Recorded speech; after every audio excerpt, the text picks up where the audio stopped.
Okay, so I want to work another example for you on how to calculate the total heat required to bring a material from one temperature to another. And this calculation is going to have some phase changes in it.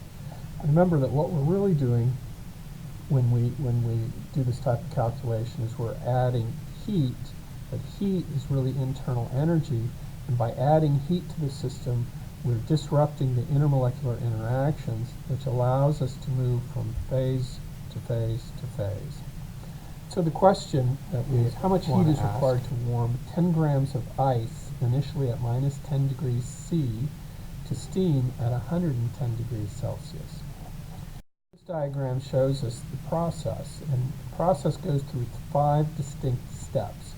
We have to first heat the ice from its initial temperature, minus 10 degrees, to the melting temperature. At the melting temperature, we continue to add heat to the system, but the heat doesn't go into changing the temperature, rather it goes towards disrupting those intermolecular interactions. Once all the ice has been converted into liquid water, the heat that we add raises the temperature to the boiling point, 100 degrees. Once we get to the boiling point, again, we continue to add heat, but the heat does not change the temperature, rather it goes towards disrupting the intermolecular interactions in the liquid water. Once all the heat has been converted into gas phase water, steam, then additional heat added just raises the temperature. So you can see from this diagram that there's 5 distinct steps. And in the calculation, you have to calculate the heat of each of those individual steps separately.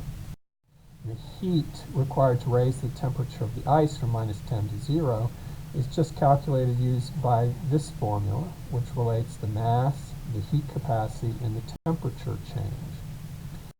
When we are changing phase, we have a slightly different formula, and it relates the moles of the ice and the heat of fusion to the heat required to melt the ice. We raise the temperature of the liquid. It's the same as raising the temperature of the ice. The mass times the heat capacity of liquid water times the temperature change. Once we get to vaporizing, again, heat required to vaporize the liquid water is equal to the number of moles of liquid water times the heat of vaporization. And then finally we have it all in the vapor phase, and the amount of heat required to heat up the vapor is just simply equal to the mass times the heat capacity times the temperature change. You see really that there are 2 different types of calculations. 3 of the calculations occur within a single phase, and it's just related to the change in the temperature. And then 2 of the calculations are phase changes. One is the phase change associated with melting the ice, and the other is the phase change associated with vaporizing the liquid water.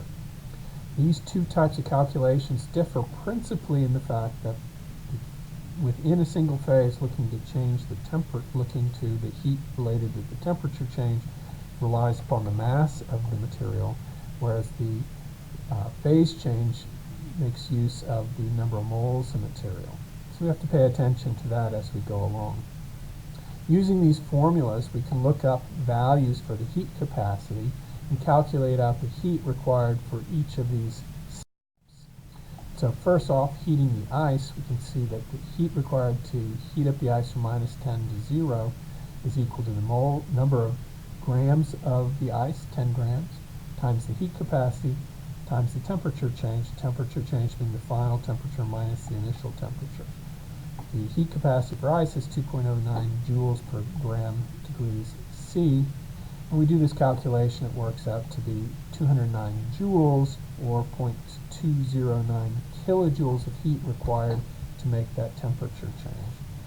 To get the ice to 0 degrees, we have to melt it. And the melting absorbs heat to disrupt the intermolecular interactions. That's equal to the number of moles of the ice, the 10 grams, times 1 over the formula weight, times the heat of fusion. Again, substituting in the values, we get that the heat required to melt the ice is 3.34 kilojoules. We then raise the temperature of the water from its melting temperature to its boiling temperature, so that's a temperature change of 100 degrees. And the heat required to make that temperature change is equal to the mass of the liquid water times the heat capacity. The mass of the liquid water is 10 grams, the same mass as we started with the ice, and that's because of the conservation of mass that tells us we can't create nor destroy mass.